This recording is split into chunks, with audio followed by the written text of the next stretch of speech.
ዓለማችን በቴክኖሎጂ በምትገሰግስበት በዚህ ዘመን ሰዓት ምን እንደሆነ የማያውቁና ገንዘብ የማይጠቀሙ አሁንም ድረስ ከውጭው ዓለም ጋር በምንም አይነት ግንኙነት የሌላቸው ሰዎች እንዳሉ ብነግራችሁስ ታምኑኝ ይሆናል? አዎ፣ እየነገርኩ ያለሁት ስለ ምድር ሳንባ ስለሆነው የአማዞን ጫካ ነው። በዚህ ቪዲዮ ሳይንቲስቶችን ግራ ያጋቡ አካላቸውን እንደ እንስሳት የቀየሩና ቁጥር የሚባል ነገር ፈጽሞ የማይታወቅባቸው 5 አስገራሚ የአማዞን ጎሳዎችን አብረን የምንመለከት ይሆናል። በተለይ በዚህ ቪዲዮ መጨረሻ ላይ የምናየው ጎሳ ታሪክ እጅግ የሚያስደነግጥ ሲሆን አብራችሁን ቆዩ። አንደኛ፣ ፒርሃ። ዝርዝራችንን የምንጀምረው በብራዚል አማዞን ውስጥ በሚኖሩ ፒርሃ በተባሉ ጎሳዎች ነው። እነዚህ ሰዎች በዓለም ላይ ካሉ ህዝቦች ልዩ የሚያደርጋቸው ነገር ቢኖር ቁጥር የሚባል ነገር አለማወቃቸው ነው። በቋንቋቸውም ውስጥ 1፣ 2 ወይም 3 የሚል ቃል የላቸውም። ነገር ግን የሚገልጹት ጥቂት ወይም ብዙ በማለት ብቻ ነው። ከዚህ በላይ ስለ ትላንት ታሪክ ወይም ስለ ወደፊት ተስፋ የሚገልጽ ቃል የላቸውም።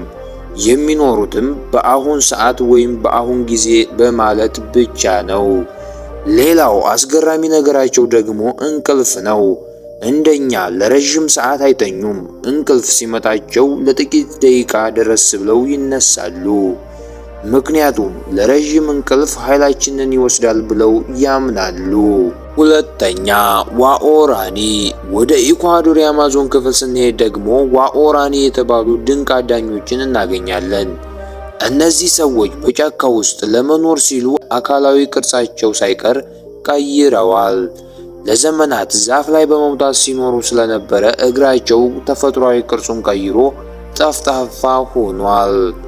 ይህ ጠፍጣፋ እግር እንደ እጅ በማገልገል ለረጅም ዛፎችን ያለምንም መደገፊያ እንዲወጡ ረድቷቸዋል። በአደን ችሎታቸውም ተወዳዳሪ የሌላቸው ሲሆን 3 ሜትር የሚረዝም የአደን ቱቦን በመጠቀም መርዛማ ፍላጾችን ይተኩሳሉ። የእንስሳት ፈለግን በማየት ብቻም እንስሳት የት እንዳለም ማወቅ የሚችሉ ናቸው። ሶስተኛ፣ ማትሴስ። ቀጥሎ የምናገኛቸው ሰዎች ራሳቸውን እንደ ሰው ሳይሆን እንደ ጫካ ንጉሥ፣ ጃጓር ወይም ነብር አድርገው የሚቆጥሩ አስገራሚ ማትሴስ የተባሉ ጎሳዎች ናቸው። ፊታቸው በንቅሳት ያስዋቡና እንዲሁም የአማዞን ድመቶችን ለመምሰል ሲሉ ቀጭን እንጨቶችን አፍንጫቸው ላይ ይሰካሉ። ይህ የሚያደርጉበት ከጫካው መንፈስ ጋር ለመገናኘት ነው ብለው ያምናሉ።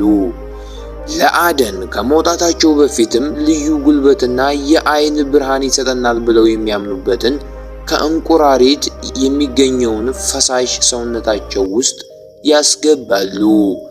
ይህ ልማዳቸው እጅግ ህመም ያለው ቢሆንም ለጎሳው ግን ጥንካሬ ምልክት ነው። አራተኛ፣ ያኖማሚ።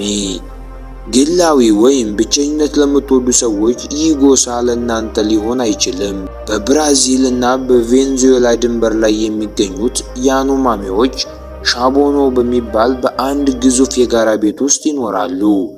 ይህ ቤት ክብ ቅርጽ ያለው ሲሆን እስከ 400 የሚደርሱ ጎሳ አባላትን በአንድ ጣሪያ ስር ይኖራሉ፣ ይበላሉ፣ እንዲሁም ይተኛሉ። ለነሱ እያንዳንዱ ተክል፣ ድንጋይ ወይም እንስሳት ነፍስ አላቸው። የመንፈስ መሪዎቻቸውም ወይም ሻማኖች ከመናፍስት ጋር ለመነጋገር ልዩ ተክሎችን ይጠቀማሉ። አምስተኛ፣ ያልተነኩት ህዝቦች።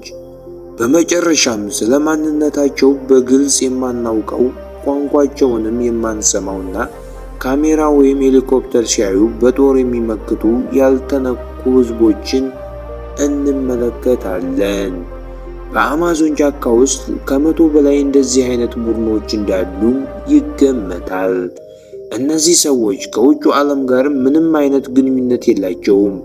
እኛ እንኳን ይዘነው የምንሄደውን ተራ ጉንፋን እንኳን መላ ዘራቸውን ሊያጠፋ ስለሚችል መንግስት ማንም ወደ እነሱ እንዳይጠጋ ህግ አውጥቷል። እነሱ የሰው ልጅ የመጨረሻዎቹ የነጻነት ምልክት ናቸው ብለውም ተገልጿል። የአማዞን ጫካ እንደነዚህ አይነት የመሳሰሉ አስገራሚ ምስጢሮችን ይዞ ይኖራል። ከነዚህ ጎሳዎች መካከል የትኞቹ ይበልጥ አስገርሟቸዋል? ዛፍ ላይ የሚወጡት ወይስ አንድ ቤት ውስጥ የሚኖሩት? አስተያየታችሁን ኮሜንት ላይ አጻፉልኝ። ለቻናል አዲስ ከሆናችሁ ደግሞ ሰብስክራይብ በማድረግ ቤተሰብ ይሁኑ። በሌላ አስገራሚ ቪዲዮ እስከምንገናኝ ቸር ሰንብቱ።